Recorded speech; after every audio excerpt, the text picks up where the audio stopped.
On this week's episode, we talk about Evolution's return, NXT taking over the main roster, Masked Kane, Total Divas, Bray Wyatt, and will the Yes Movement grow stale? All of this, and do we even have time for more? On this week's edition of Byte That.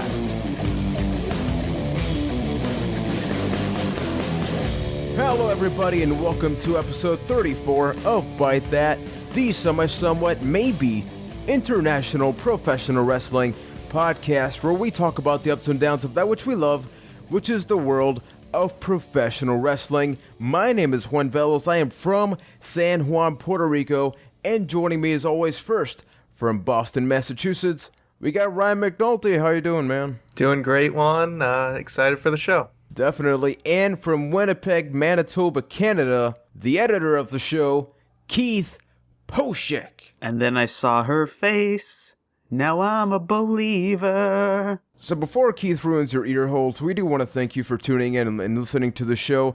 And remember, you can check out our YouTube channel, youtube.com/ByteThatCast, where we have top 10 countdowns, Ryan's weekly show, creatively titled The Weekly Filler, and a lot of reviews, and a lot more stuff that's going to be coming your way. You can also check out the podcast on Stitcher and iTunes by searching Byte That. And hey, if you like Twitter, if you like to tweet, check us out.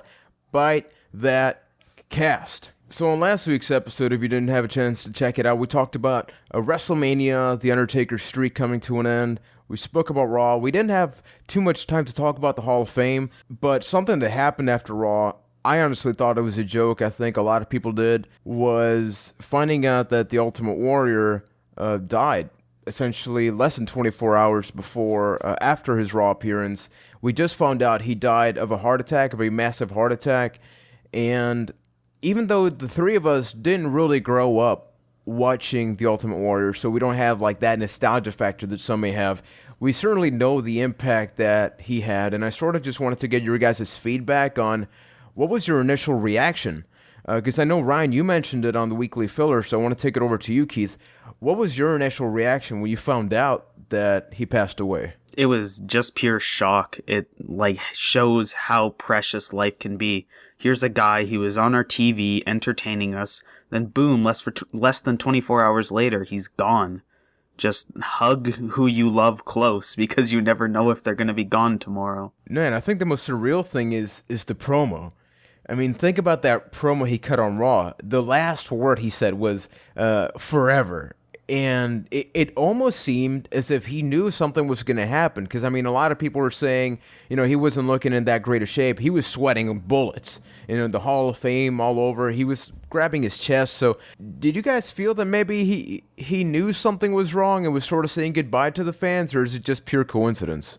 I kind of fall on the side of pure coincidence, because if you take it without that context, it's just another Ultimate Warrior talking about legends and things going down in history and sacrifice and all the weird things that come out of the Ultimate Warrior's mouth. It's just one of those. It's just a weird coincidence that was the last thing he would say publicly. Yeah, I'm going to agree with Keith on this one. I feel like it probably was just a standard Ultimate Warrior promo. And the thing is, I'm sure it had sort of that farewellness to it, because it's not like he was going to be a guy who was regularly on the show. I think he was just going to kind of film his DVD work and maybe do some other interview stuff.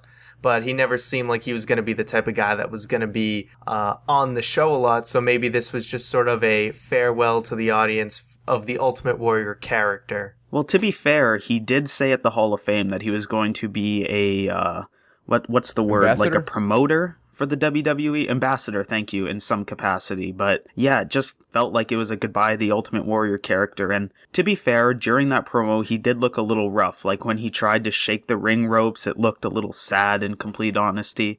And he just looked a little rough and haggard. At the time, did I think, oh, something's wrong with the Warrior? No.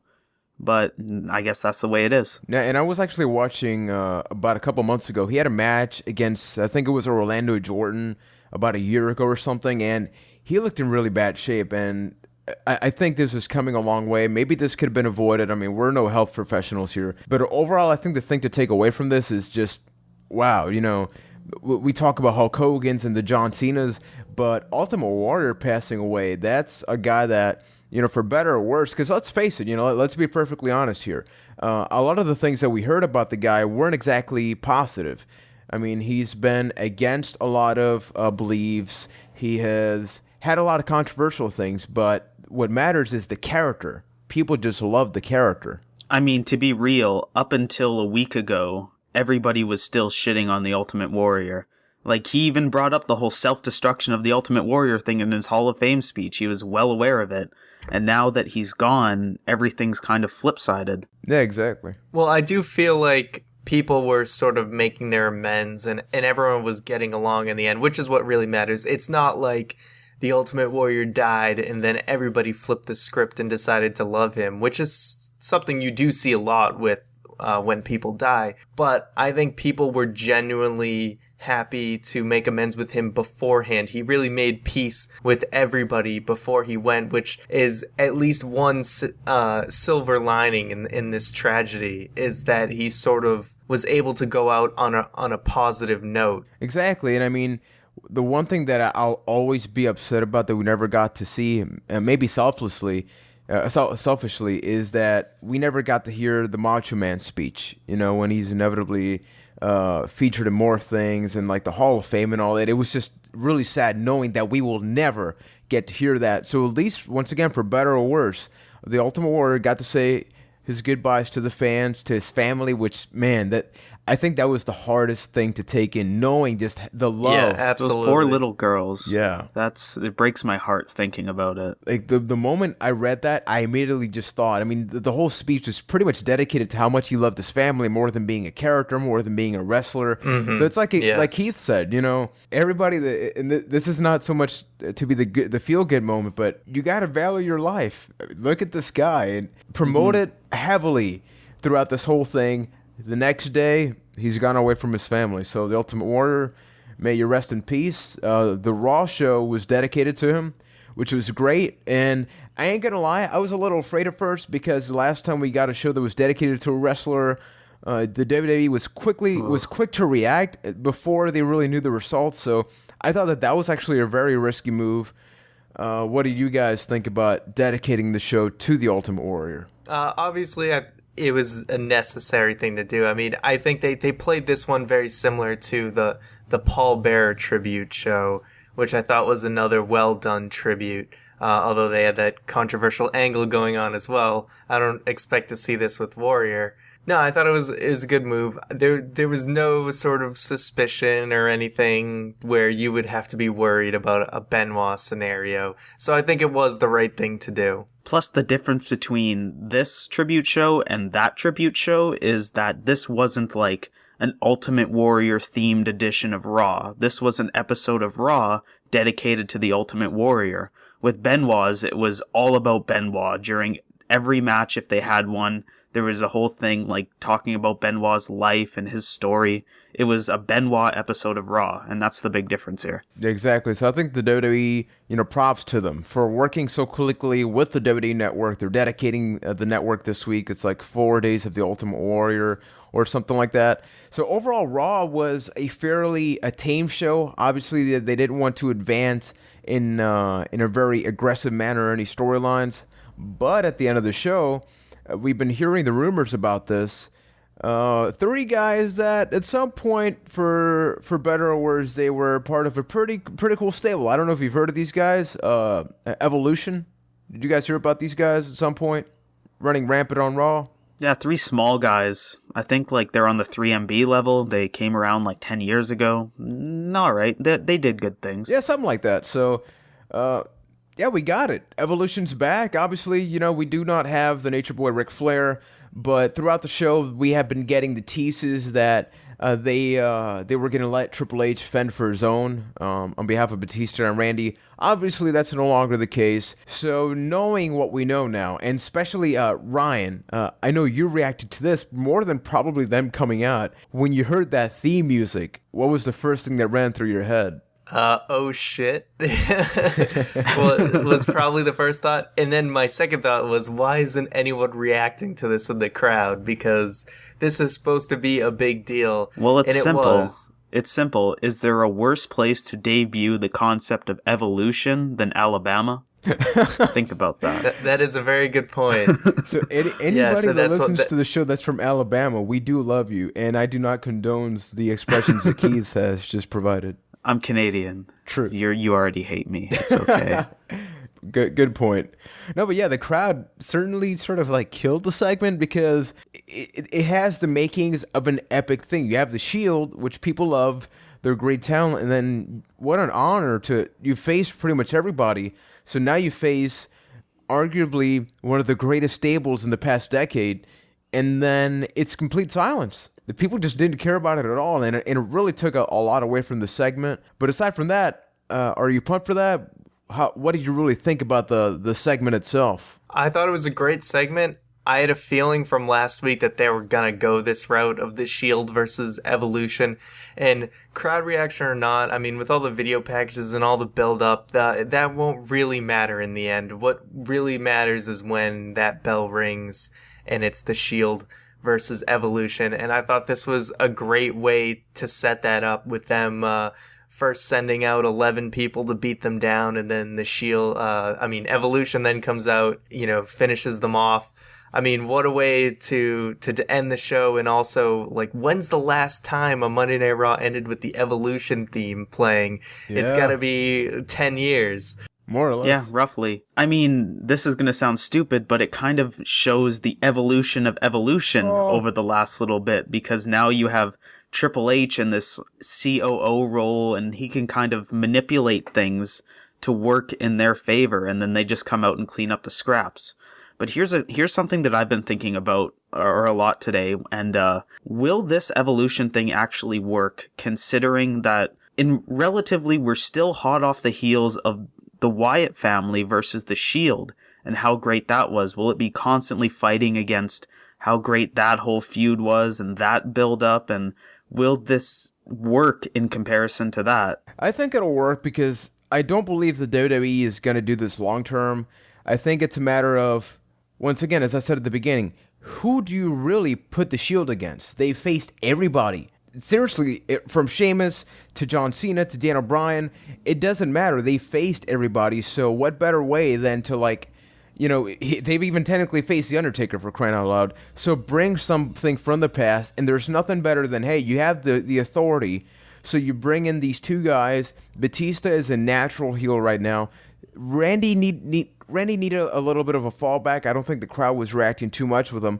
So put him up against the Shield. I don't think it's going to go way past Extreme Rules, but I'm looking forward to it because of that. So do you think the Shield goes over Evolution in this storyline? Of course. I think it's not only going to be that, I think it's going to implode. So I'm not necessarily looking at what the Shield's outcome is going to be. I'm looking at the outcome of three ego-filled superstars, because you got to think, the name Evolution or the stable itself doesn't even make sense, because the idea was past, present, and future. These are three guys that are very well established at this point. You know exactly who they are. Future, or we've got present, and present, basically. No, we technically got past, present, if you want to really narrow it down. Batista just came back. Yeah. So it's a matter of these guys that have these huge egos trying to face the young blood, and it's just, how long is it going to take before one of them implodes? So either Triple H turns on one, or we could even hypothetically see a face turn. I think we will see a face turn out of this, not at Extreme Rules or something like that, but I don't just see Evolution being a mainstay. So they gotta break it up somehow. I don't expect this to be a long-term thing at all. I wouldn't be surprised if it is just an Extreme Rules. It's just at Extreme Rules, and that's the last we see of it. The Shield goes over, and they move on. Because you think about Triple H, Batista, and Randy Orton, that as together as a team, that takes a lot of guys off the rest of your card. That packs one match full of some of your top guys. So they can't really afford to do that for multiple pay-per-views, I don't think. I'm really just expecting that one Extreme Rules match, and then they sort of move on to something else. And it's not gonna be as epic as the Wyatt family and the Shield, because that was a unique circumstance where two teams were being built, separately, and then kind of converge, where the Shield's Evolution's just kind of coming back right away and facing the Shield. There's not that long build. So do you think that the Shield is going to benefit from this in any way? I mean, once again, they're very well established and they just turned face, so it's a very fresh storyline. It sounds weird because the Shield has been around and a mainstay for a while, but it's only just now that they're officially faces. And then with the Evolution coming in, do you think it's a nice blend? It's refreshing, or do you think that past Extreme Rules, even if it goes along, it's just going to lose steam quickly? I don't see it holding steam that long, but I do think it is definitely beneficial to them. I don't think they haven't worked with Triple H yet in a match setting. They haven't worked with Batista in a match setting yet, I don't think. I like that they're facing other factions. It's cool when it's faction versus faction because you don't see that a lot, and that's sort of a special circumstance. So I really do like it, and I think it's definitely beneficial for them. Plus, on the other side of the coin, we've been trying to figure out what Batista's role will be after WrestleMania. And when Evolution inevitably implodes, this gives, room for Batista and Orton to go off and have a little feud. So it kind of keeps them both busy while the Shield goes off and, keeps on rising and rising and rising. No, I try to avoid speculation much on the show, but because this has been on the news, I do want to quickly just ask this. SummerSlam 2014. There is a rumor that one member of each of these groups will be facing the other member of the other group, that being Triple H taking on Roman Reigns. Do you see that happening? I think it's a possibility. Is this an actual report that you read somewhere, or is this a speculation? Yeah, I read the same thing. Yeah, there's a couple things that were basically saying, that essentially that's what they're working up to by apparently establishing this feud. Obviously, it's dirt sheet, so I always take things with a grain of salt. But I mean, if we have this feud, I think the only way it can continue without losing that steam is to, slowly rip the pieces apart until you're down to two guys. So what if it doesn't have to go down to two guys? What if this stable feud turns into three separate feuds? So you have a situation where Reigns is against Triple H, maybe Rollins is up against Batista, and now that I'm thinking about this in my head, it could be frickin' amazing, and that's Orton versus Dean Ambrose. For the United States psychology, hopefully for the United States Championship, but that has the potential to be an awesome feud, for the psychology that those two could bring to a match. They could really do something special with that. Yeah, I think I didn't even think about that. I worried so much about the Triple H thing. I think Randy and Dean Ambrose could be a great thing. But of course, let's see, as always, wrestling progresses and things can change from week to week, so we'll see what happens there. Now, I don't know if you remember this, because you guys were here physically as we recorded this on the previous episode. We talked about that on this week. I don't. So that is right now, live. We will be talking about Dana Bryan, who is not on Raw, but there's the thing that tends to happen with the faces that are very much over. Like CM Punk, after a while, people sort of turn on them. Even if it's not the guy's fault, the guy can be handed anything, but I think there's an infamous Batman quote that I know you will recite the moment I ask you to recite that, Keith. And what is that quote? You mean you either die a hero or live long enough to see yourself become a villain. Harvey Dent. Exactly, and in the world of wrestling, it's not even up to the wrestler, it's up to the wrestling fans. So there comes to a point where people sort of start bashing on the guy on the interwebs. You'll start to see signs. It's much like how it happened with Cena originally. And I know this is going to be an interesting topic, but do you think that the Dana Bryan yes movement will grow stale now that he's officially the face of the company? It's going to slow down, I think, because we've finally gotten what we wanted. We got the WrestleMania build-up. Daniel Bryan closes the show, winning the WWE World Heavyweight Championship. Now what? Now it looks like he's heading into a feud with Kane. And now, don't get me wrong, I like this and where that's going, but it's not going to be as hot of an angle as what was going into WrestleMania 30. I think if he had been facing Triple H or something, it might have been able to continue its momentum. But naturally, it's going to lose some steam. I mean, that's just the way that the story progresses. From this point forward, we've already had the big conclusion that was building up since SummerSlam. Now it's just maintaining that. And now, you mentioned the comparison with Punk. I'm not sure that that's fair in a way, because in my opinion, the reason why Punk got kind of cold as a babyface is because even though Punk was the champion, they kept promoting stories and people above him. Like, even though Punk was, or whatchamacallit, it was the summer of Punk, people like John Cena were still getting promoted in that main event slot.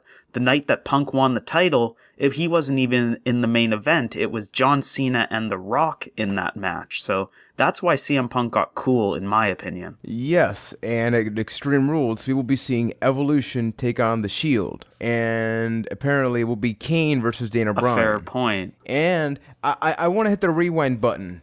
There's been a lot of talk about this. WrestleMania 20. There's been a lot of parallels. We even brought it up last week. Who was Benoit's feud after he won the championship? Oh, God.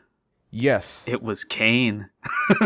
We are seeing, I think, what the mindset behind this is where I put my tinfoil hat on, is that the WWE wants to ride the yes movement as far as it can while promoting something else as the bigger thing, aka what happened with CM Punk as the face of the company. When you have a baby face that's champion, it doesn't make sense to promote him primarily. Why? Because nobody hates the guy.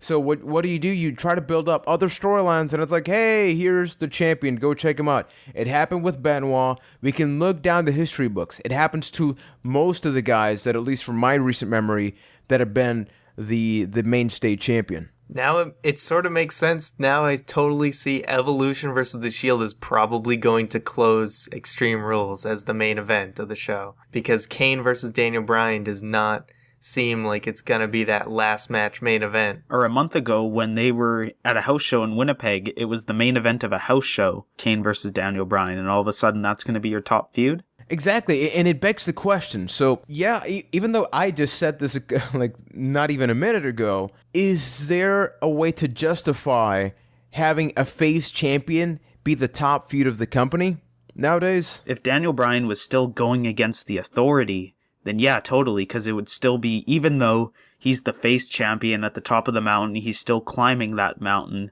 going against Triple H, and technically he's the Vince McMahon of this day and age, so you'd still have that uphill battle, but you'd still have a babyface champion. That's the only way I could see it working. See, the thing with this is, it's not, we're all kind of getting alarmed about it. It seems like the timing's a little bad that they're doing this right after WrestleMania, so it might hurt Bryan's momentum, but the point is that they wanted to do the Shield versus Evolution, and the circumstance of that is that you're gonna have to take the 3 top contenders for the title out of the title picture briefly. So that's why this is happening. It's no other reason other than allow the Shield versus Evolution to happen. So the World Heavyweight title scene has to suffer for a little bit while this goes on. And I agree, because at the same time, you need to lose that bit of steam, and as we'll talk in a couple of minutes, they're still very much keeping the Authority versus Daniel Bryan storyline by having Kane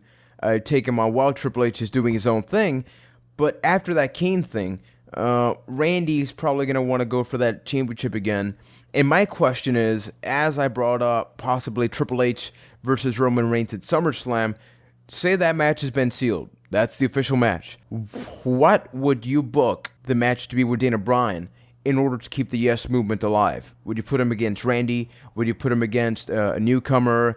Do you turn somebody else from the Shield? What do you do? SummerSlam, I say Brock Lesnar, without a doubt. Yeah. I would say either Brock Lesnar or John Cena, and kind of make this whole full circle thing, like kind of in the way that they're doing Cena Wyatt right now, about the whole future having to go through John Cena. Now Bryan's been built up. It's been a year. Now you're the champion. It's like, let's see if lightning can strike twice, or if I'm still the top of the mountain. Yeah, I think that those are pretty much the best options. It's just the yes chance. That's the biggest concern, because I don't think if it was for the yes chance, we'd be seeing Daniel Bryan as hot as he is now. Do you see those yes chants? Doesn't matter who he's facing at SummerSlam. Say he's facing the dream opponent. He is facing Brock Lesnar. We are on April 15th as we're recording in this podcast. Are they going to be as active come SummerSlam? If they were going to go away, don't you think they would have went away at some point in the last 2 years? Because it's been around for a very long time. Yes, but he's champion now. The reason why those chants have been happening is because he's always being built up to something, or especially now because the yes chants, they're way louder now than they were before, but it's because people saw a purpose behind the Yes movement. The Yes movement was geared towards him becoming champion. I think a lot of it will have to do now that he's champion, now that that has been scratched off of his list of achievements. It's all about having a good heel. It's all about really wanting everyone to see Bryan retain. It's all about the chase. It's very easy to get behind the babyface, but now that he is champion, you have to really hate the villain to want to see him retain, to want to get behind him. So it's all on the heels, really, to help facilitate that momentum. And speaking of the heels, so on Raw, we kept seeing every now and then in the backstage segments the Kane mask, even though he's been unmasked. So there was a backstage segment involving Stephanie McMahon and Kane, her talking about the monster being dead.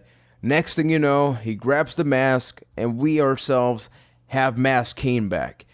Do you think that, yes, it's very much a filler, a match for Extreme Rules, but do you see this as to something that could build up more? Because obviously these two guys have a lot of past that you could, dig down for the video packages. So I think there's a good possibility. Do you guys? Before you get too far ahead, kudos to Stephanie McMahon in that segment. Like, she keeps getting better and better, as weird as that sounds. Like, it seemed like she was Vince McMahon for a moment there when she was in Kane's face, like saying, "You need to release the monster," and stuff like that. But I think it's a good way to move with the whole Kane and Daniel Bryan thing, if that's what they're doing. I mean, Kane is, for the past couple months, has been this sedated corporate Kane, in air quotes. And now it's kind of like he's turning Super Saiyan. Super Saiyan Kane, no hair. I've actually been a bigger fan of his corporate Kane look. I've actually think he's looked far more intimidating. He look obviously is awesome, is in better but shape. The character. Yes, maybe the character is lacking, but I think it does work well for this story to have Kane put the mask on, to just sort of have some gimmick to bring his intensity up, I guess you could say. So I think it is a good way to get this feud going. And I think it's going to be a good match. I'm sure there's going to be some Extreme Rules stipulation. Maybe it'll just be a no DQ match or something like that. I still expect a great match. And I think this feud could be good if they really bring in that Team Hell No history and try and make a good story out of it. Granted, they only got about 2 weeks to do it. I mean, we already got only 2 more Raws until Extreme Rules. So, we're moving quick. Do you think Dr. Shelby's going to be the referee? That would be amazing. I hope, but no.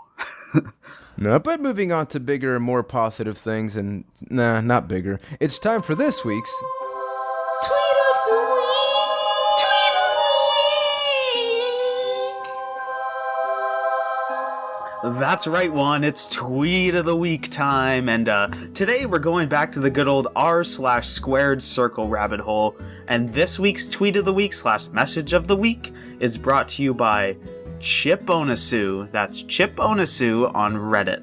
Rusev's 2 kick list.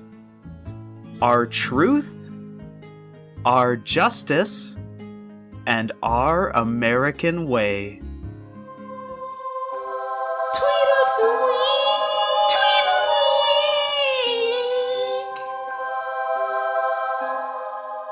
Thank you, Keith, for that somewhat maybe tweet of the week. Remember, you can follow us on Twitter at ByteThatCast. And hey, apparently Keith just gets bored, looks online, and it doesn't really matter. It could be porn next week. It could even be porn. If he likes it, it could be the tweet of the week, because at this point it has almost... Follow at WWE Porn. You won't be disappointed. Moving onwards. Moving forward, folks. We love you. Last week, Ryan wanted to have a little time to talk about something that we love, which is NXT. Throughout the past couple of weeks, we have been seeing this just wave of talent, be it divas, be it superstars. And Ryan, the floor is yours, my friend. Thank you, Juan.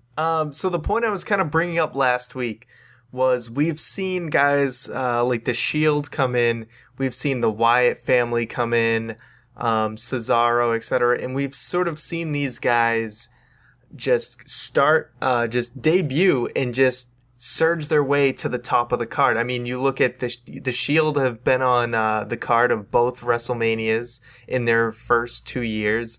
and Bray Wyatt is facing John Cena in singles competition at WrestleMania 30. So the point I was trying to bring in here is that we see these guys sort of debut and jump right over some of the mid-card guys that we all thought would be in the main event by now. I'm talking about a guy like Cody Rhodes. And off the top of my head, I'm trying to think of other guys in that position. I don't know if you guys can help me with some names here, but who are some guys? Ziggler. Exactly, Dolph Ziggler, another one. The Miz, exactly. Christian is...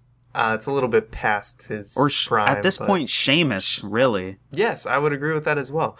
You see that, like, these guys are all the guys we thought would be sort of right in the mix at the top of the card, and they've really kind of fizzled out, and we've got these new guys who are really hungry, and they're sort of jumping in and mixing with the main event guys. My question to you is this going to be a continuing trend? Do you see that maybe there's just these mid-card guys are going to be stuck in the mid-card? What do you guys make of this? So I think it's kind of like this. Say you go to Walmart, right? Walmart, you go to the video section, they have a bin. The bin has a bunch of Blu-ray movies, DVD movies that they're great. They're great, but they're like $5, $8 more or less, right?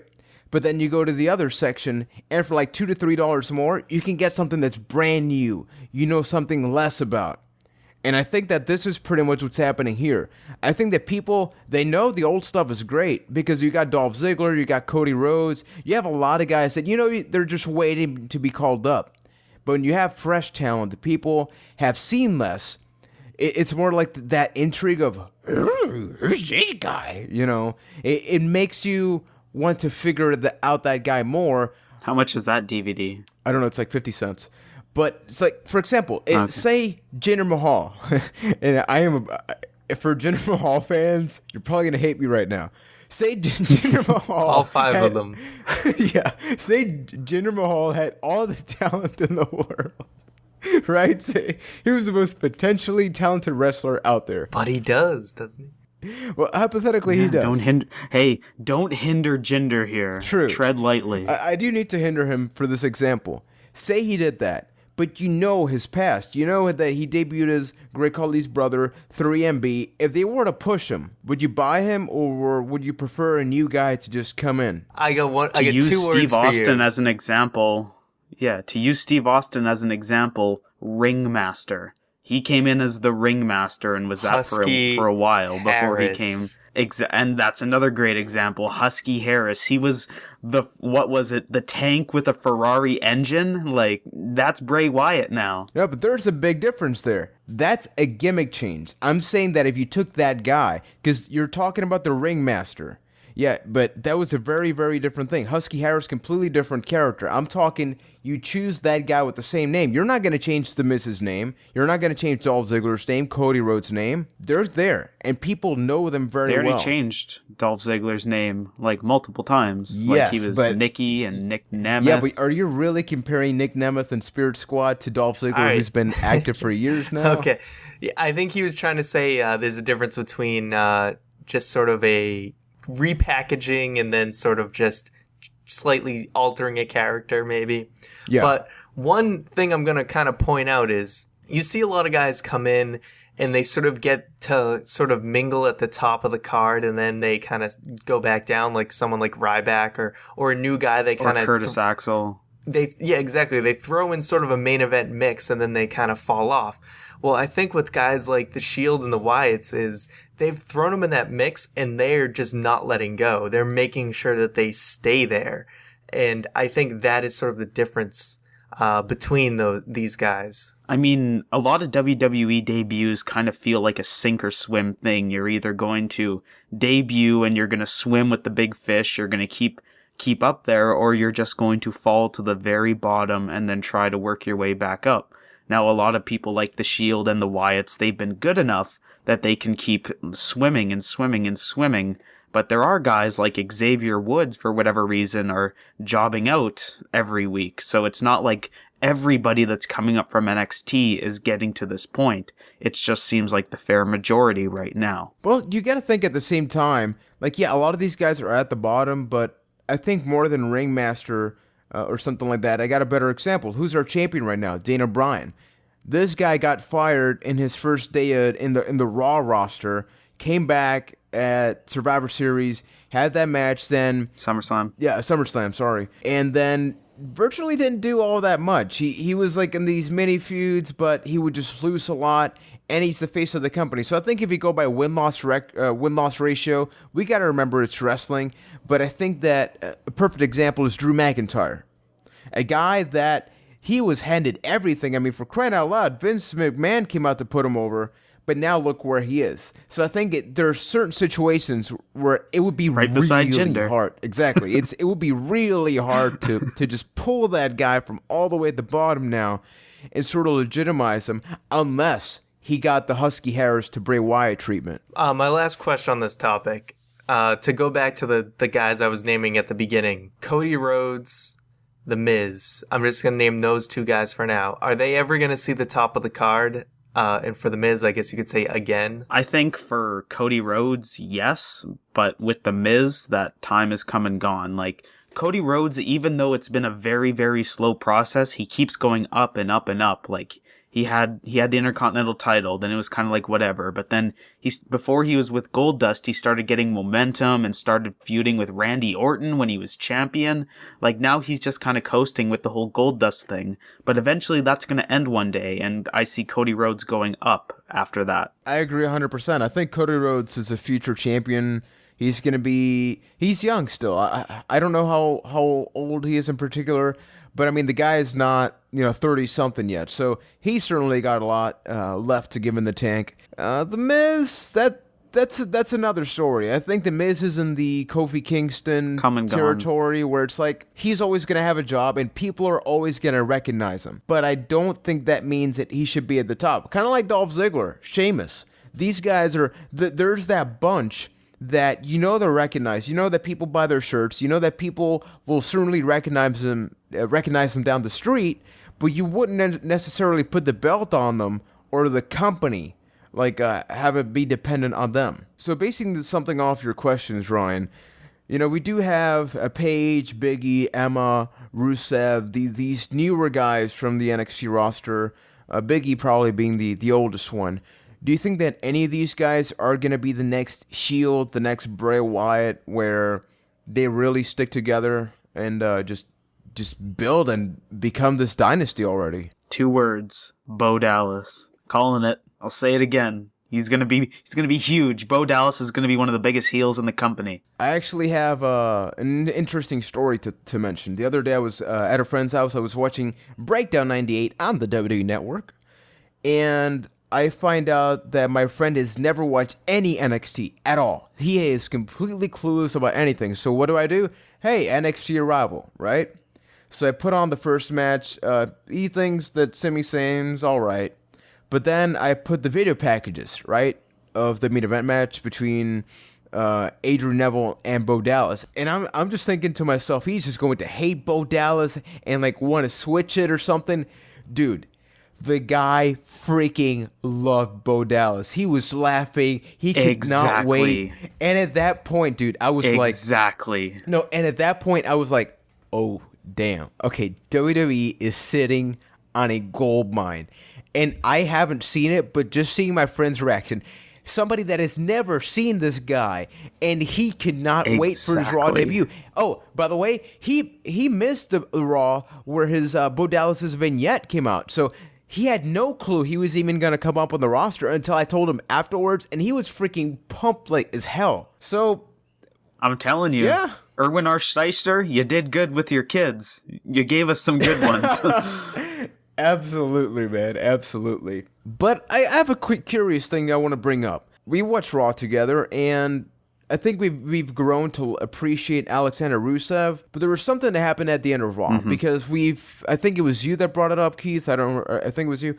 That Lana is essentially she controls. She's not just the manager of Rusev. She controls his actions. And evidently, you could see in that match on Raw against Xavier Woods, she was the one that told him to break the finishing hold and all that. But then we get to the main event, which is an 11-on-3 tag team match.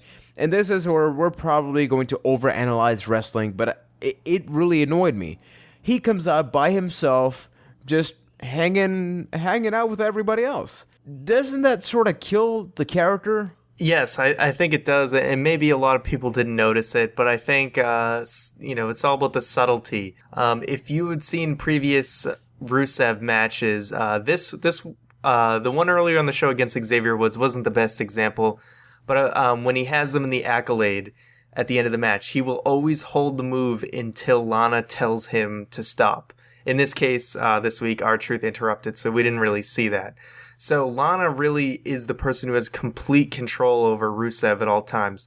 So to then have him come out without her and sort of just function like the average heel and, get tagged in and actually hold the guy down so that another guy can hit him. He's cooperating with all these other people. It kind of kills his character where he sort of just destroy who's in front of him and only listen to Lana. Well, not only that, let's hyperanalyze that Rusev segment a little more, where not only did he break the Accolade when Lana told him to, when R-Truth went into the ring, he went right to Lana to protect her, and then attacked R-Truth after Lana told him to. She's basically like, she controls Rusev. And this is one of those weird little things that could have been explained so easily. Like, you have that WWE app thing during the commercial, just have a little thing with Lana going to Rusev and being like, it's cool, go out there and kill them. And the last thing is, it's 11-on-3. You couldn't send somebody else. Like, did you have to kill the guy's character? No, just send somebody else. Exactly. It's one of those things where when you have a lumberjack match, you don't put out the top guys. Why? Because he sticks out. And of course, he's being established and we're overanalyzing this. But it's one of those things where I want this character to work. And I think Lana's doing an exceptional job as the manager. So I'm looking out for you, Rusev. We here at Byte that we love you, man. Hope you become champion one day. Manya. So going back, I want to continue with this NXT thing by bringing up Bray Wyatt, John Cena. So on this week, we got a Cena promo that I think, Ryan, you weren't too fond of. Could you explain to us why? We got our classic joke Cena stand-up comedy routine, and I think a lot of people get annoyed with it because the Wyatt family are supposed to be these dark, serious characters. Cena comes out and just makes fun of them and kind of belittles them and tries to damage their character. And then you bring up the unfunny pictures that are photoshopped on the Titantron. So I was annoyed at first. And I imagine most of us were, because it really wasn't that funny. But I do feel that Wyatt's response did help actually turn the segment around, and then Cena actually did get serious. So I was concerned at first. Did you guys think it was funny at all? What were your thoughts? I didn't think it was funny at all, but it's kind of one of those, once again, those little subtle things that builds a feud. The whole time Bray Wyatt's been saying, oh, it's all fun and games with you, John. You just like to laugh and make the kids smile. And then he goes and does that, almost just proving Bray Wyatt's point for him. Yeah, that was pretty much it. I think that regardless if we laughed or not, the reaction that we had for that segment was exactly what the WWE wanted, which is, another Cena funny man promo. Because then Bray Wyatt just, boom, he goes right in there and tells that to our face. That is exactly what you're getting, and that is exactly why it's not going to work this time, because you're dealing with me. So I think that they did a pretty good job of just having us in the palm of their hands and then just crushing us. Man. Because he's got the whole world in his hands. He's got the whole world in his hands. Probably the greatest transition we've ever had. Okay, so ladies and gentlemen, before we end the show, there's something very serious we need to talk about. Keith and Ryan asked for this space, so without further ado, it's time for this week's Total Divas Report.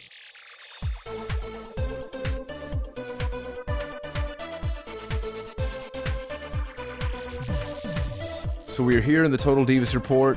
This is a very serious segment, and without further ado, I would like to present Keith to the floor. Yes, I have some damning evidence against Total Divas this week. I've been secretly watching it. I've been watching and waiting until I could find something. And this week, it was presented to me. Okay, so the concept, correct me if I'm wrong, Ryan, on this, but the concept of Total Divas is a week-by-week look into the lives of these WWE divas, correct? It may not always be week to week, but it is a forward. They do, but it follows a timeline. Yes, it follows like a forward timeline. Yes. So explain to me how the hell they can go back in time 3 weeks in a matter of 2 weeks. So 2 weeks ago, they had a thing where Daniel Bryan had his concussion during his match with Bray Wyatt, okay? All of a sudden, this week, Natalya is getting a shot at TLC.